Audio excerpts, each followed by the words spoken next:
All right, so I know I'm standing between you and the break, so thank you first to Gordon and to the rest of the committee for inviting me. It's my great pleasure to talk about how glycomics could be used for cardiovascular applications. I'm a cardiologist, and actually these are my disclosures. I'm listed as co-inventor on a patent with Genos and also with LabCorp for colorectal cancer in that case. So six topics today. First, what are some of the challenges in cardiovascular medicine currently facing all of us? Number two, I'll talk about Glyc-A, which is an NMR biomarker of glycosylation and risk of cardiovascular and other diseases of aging. Third, we'll talk about the IgG glycans and risk of cardiovascular disease, and then more specifically for risk of premature myocardial infarction. And then show you some of our data for plasma glycans and risk of cardiovascular disease, and then also some of our resources and opportunities for collaboration. So first, what are some of the challenges? These are cardiovascular deaths globally. You can see they're on the rise in both men and women. And this is current prevalence. This is the latest data. So you can see the prevalence of cardiovascular disease across the globe, and there's some areas more prevalent than others. This is age standardized, so removing the effects of different ages of populations. And this was projected for 2050, so you can see a huge rise in cardiovascular mortality. And actually in Central Europe, East Europe, and Central Asia, and other parts of Asia are going to be the largest hit with this, with about expected in 2050 about 300 deaths out of every 100,000 individuals, so really high. Compare that to, say, high-income countries, say, for example, North America, the rates there are expected to be about 50, so much less. What do we know about cardiovascular risk factors? This is a recent study published earlier this year that showed that if you have one of those 5 standard, what we call now SMRFs, standard modifiable risk factors, hypertension, smoking, cholesterol, obesity, diabetes, of course, if you have more of them, you're more likely to die of cardiovascular disease, and if you have less of them, you're more likely to survive. That's shown in this slide here. But what we do know is that these 5 account for about half the cardiovascular burden of disease globally. So that means that we can, if we control these factors well, then we can prevent probably about half, maybe more. But there's also like a big part that we don't know why it's happening. And in fact, it's about 15 to 20% of men and women that have none of these risk factors present, but they still get cardiovascular disease. And we now know cardiovascular disease is inflammatory. That has been now shown in many studies. And I really enjoyed the talks earlier today showing, about rheumatoid arthritis, shown here in the slide in the middle. And also periodontitis was mentioned yesterday, Gordon, when he discovered he had a root canal problem. So these are linked to inflammation. Clinically, C-reactive protein, as we heard, is sort of the clinical biomarker of inflammation, but it's very non-specific. It's, anything can really result in a high CRP, but we use it clinically for clinical purposes. Now, specifically for cardiovascular disease, we now know there are actually now clinical trials that have shown reductions in cardiovascular events with certain anti-inflammatory therapies. Not all anti-inflammatory therapies, but some of them. So for example, colchicine, now there are several studies that show reduction in cardiovascular events by about 25 or 30%. And that's similar to, for example, the effects of the statins on reducing cardiovascular events. There are others that are being studied. Canakinumab also showed, it's an IL-1 beta inhibitor, and that showed also about 15% reduction. Ziltivekimab is being studied currently in large clinical trials. Methotrexate did not show cardiovascular benefit, and some of the others are being studied here. Okay, so now let's talk about some of the other inflammatory. So for example, I'll focus on first the NMR Glyc-A and what are some of the evidence for that as a biomarker of cardiovascular disease. Taking us back to 1987 in this Feb's letter, a paper by by Bell, they first described that the proton NMR spectrum can be used to identify the signal that seemed to correspond to these acute phase glycoproteins in the blood, and they found it especially more present among individuals who are inflamed. In their specific study, they looked at actually some patients with rheumatoid arthritis, and they had more of this signal by NMR. This is the signal here by the NMR. It's just around 2 parts per million,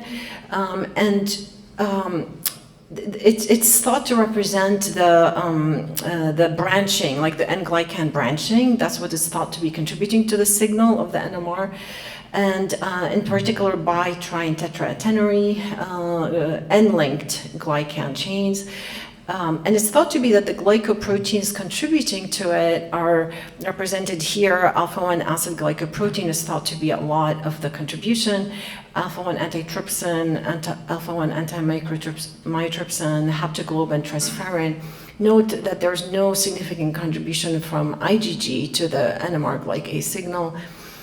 In this more recent study, actually in collaboration with Rick Cummings, we showed, and this work was led by Bobby Mara from Rick Cummings' group. We basically found that, we confirmed that the NMR marker, this glyc A, is representing the branching, but then we also found interesting correlation with copper.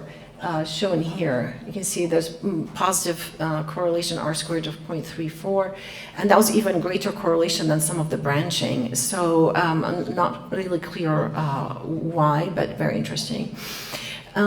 So we have looked at the NMR glyc A in the women's health study. It actually happened that we have the women's health study at our division at the Brigham Women's Hospital. It was actually started back in the 90s as a clinical trial for aspirin, low-dose aspirin versus placebo, and some other interventions also looked at vitamin E and alpha-tocopherol. That was subsequently stopped after a few years. But anyway, it was initially randomized trial for about 10 years for low-dose aspirin versus placebo. And the primary endpoint was both cancer and CVD, so the patients enrolled did not have cancer or CVD. And they were all women, and they were recruited to be female healthcare professionals because the trial, we didn't have much funding. This was done by NIH funding at the time, and there wasn't that much funding, so this was sort of a simple way to get a lot of information from across the US. So about 40,000 women were enrolled, and about 28,000 of them were asked, well, they were all asked to donate blood, but about 28,000 donated a blood sample, and then we followed them, and we've actually continued to follow them now over 30 years of follow-up. The trials ended, the aspirin one and vitamin E ended after about 10 years. But then since then, it's been observational follow-up for the past 20 years or so. And we have confirmed cardiovascular endpoints through medical record review, confirmed cancer endpoints, all kinds of cancer. But then we also collect other endpoints and questionnaires and lifestyle. So the question about sort of phenotyping, these individuals are really highly phenotyped. And what we had done the NMR lipoprotein profile for other reasons as part of an AHA grant that I had for work we're trying to show about the lipoproteins. And then, you know, the company LabCorp had provided us with the glyc A data from the NMR signal. So then this was about 10 years ago now, we looked at that since, and this is a prospective analysis because the biomarkers were measured on the baseline samples that the women donated before they enrolled in the study, and then they were followed prospectively, in this case about 20 years of follow-up.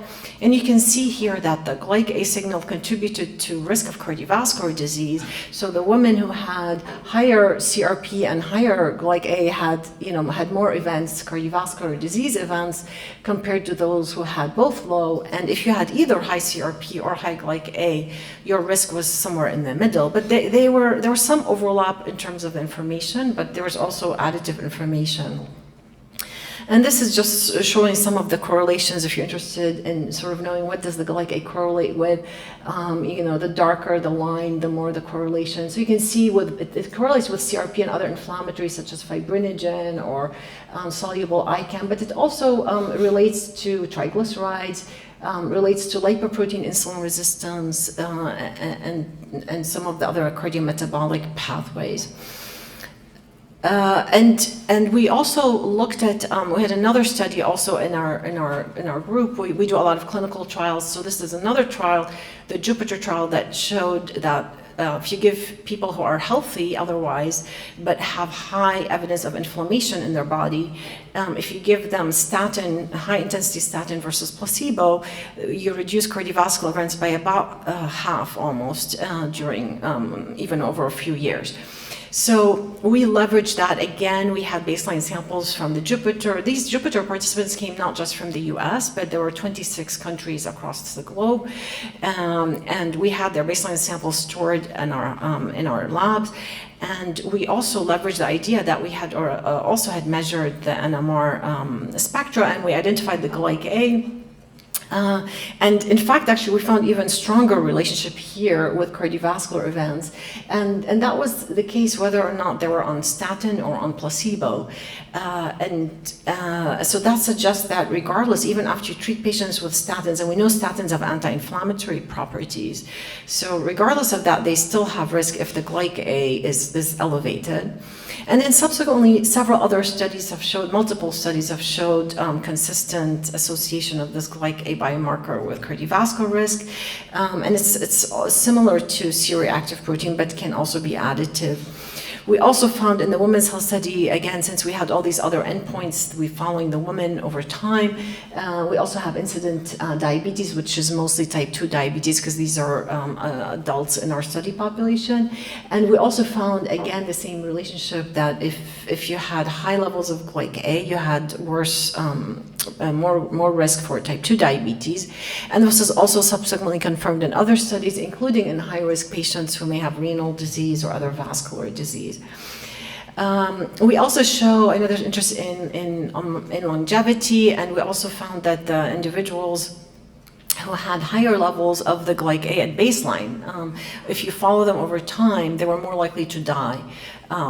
Even whether it was short-term follow-up, we looked at it over 5 years, we looked at it over long-term, you had increased risk of dying if you had this elevation in the acetylglycosylation biomarker. And not just from cardiovascular disease, but also from cancer. And the cancer in particular was for the bronchogenic and the colorectal cancers. Of course, those are also more common, so we have more power to detect association. But this is an example where we specifically looked at the colorectal cancer, and again, we found this pretty strong relationship for predicting risk of colorectal cancer. Again, replicated it in another study, the MESA study, which is another NIH-funded study across the US, and found very similar results.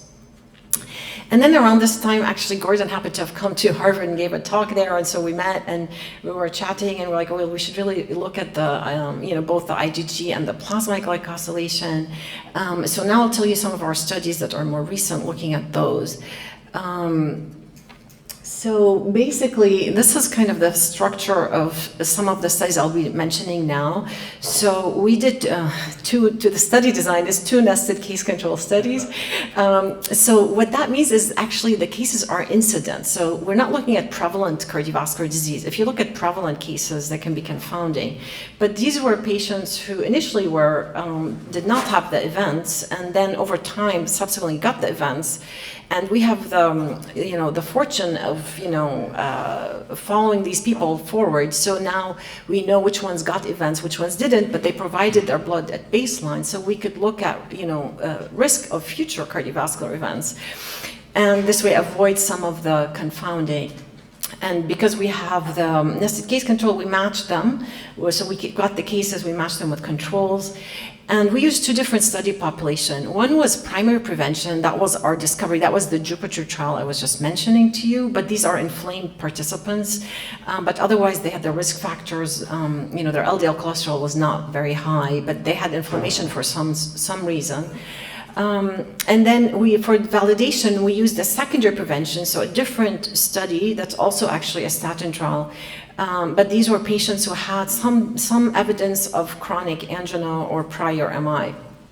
And we identified there a few hundred case controls. Again, these were incident. And because these patients already had the disease, we did not just matching by age and sex as we did in Jupiter, but we actually also matched by this disease risk score. Because patients who have prior disease tend to have many more comorbidities. They have also been treated with different things, like calcium channel blockers or beta blockers, whatever. So we took that all into account.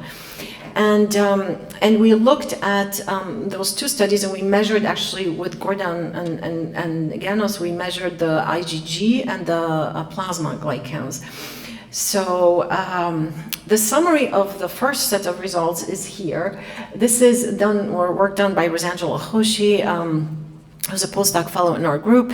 And again, using the discovery in Jupiter validation in TNT, and here looking at the IgG glycosylation patterns. And the bottom line is, and this replicated in the TNT study, is that we found that agalactosylated glycans, which are related to higher inflammation, were related to cardiovascular disease.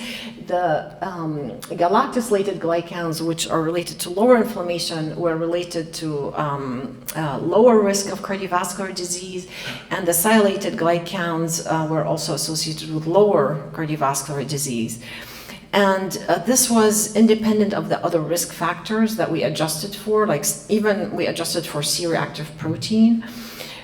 We also created a score to try to see, can we, say, improve risk prediction with this test, for example, if you did it in people. And so we took the Jupiter, we did here showing like sort of what we did methodologically. We did lasso regression, which is a form of machine learning that's kind of efficient, and it takes into account, how many biomarkers do you have in the model, etc. We did conditional logistic regression, and we removed the non-significant ones, and then in the end we found 4 significant IgG GPs that contributed to the score. This is really purely for risk prediction for CVD, and then if you take these, you derive the score, mathematical score, and then that was in Jupiter, and we showed that related to CVD, and we replicated it in TNT, which is a completely different population. So it's, the fact that you can even replicate in a completely different population, that's secondary prevention, again, the TNT is actually also a worldwide study, came from many countries, so that's impressive. And they're treated differently, of course, these patients. So now in Jupiter, which is our derivation, of course, we found more significant result, but the AUC you can see improved from 0.69 to 0.72, which is quite a bit in cardiovascular prediction, if you look at that. The 0.69 includes everything like age, which is predominantly what's driving the AUC, but also includes other standard risk factors. And in TNT, as I said, we have also this disease risk score, so we have that included here. And if you do that, because we matched by that, even so, you still have improvement from 0.64 to 0.71. And the p-value was also significant. So again, showing that we can actually improve predicting, who's going to go on and develop cardiovascular disease. And this is regardless of the standard risk factors. So here we're identifying new biomarkers of risk. And in some models we showed it was independent of C-reactive protein. Actually, there wasn't much confounding by the CRP. And here I'm showing you some of the data that Dr. Azami Yazdani, who's a biostatistician working with us, and she's looking now more closely at the effects of the statin therapy, because as I told you earlier, statins also have anti-inflammatory therapy. They reduce CRP, for example, by about 30% or so. They, of course, reduce LDL cholesterol, but the question is, do they also have other pleiotropic effects? Can they do other things? And the prior studies that had been done had not been done in a randomized fashion, because if you're not doing in a randomized control fashion, you don't know, is it really the effect of the statin versus placebo, or is it the effect of other things, confounders, why the patients are being treated for other reasons, and that's why they have, for example, a relationship with the statin therapy. So in both, we used Jupiter and TNT, Jupiter for derivation, TNT, and these were 2 different statin regimens. Jupiter was rosuvastatin, which is Crestor, and TNT was atorvastatin, which is which is Lipitor, and Jupiter was compared to placebo. TNT was comparing high intensity versus low intensity of the same agent, atorvastatin.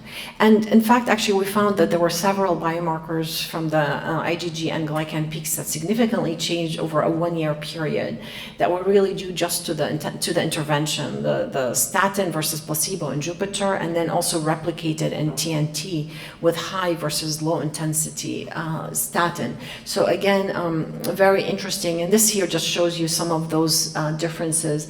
Most of the changes were reduction in the IgG glycan levels with the statin.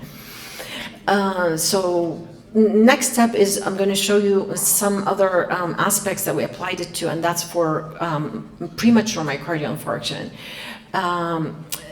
What I didn't tell you earlier was a lot of the red in that graphic that I showed you is not just that there's greater prevalence in those areas as projected, but also it happens at younger ages.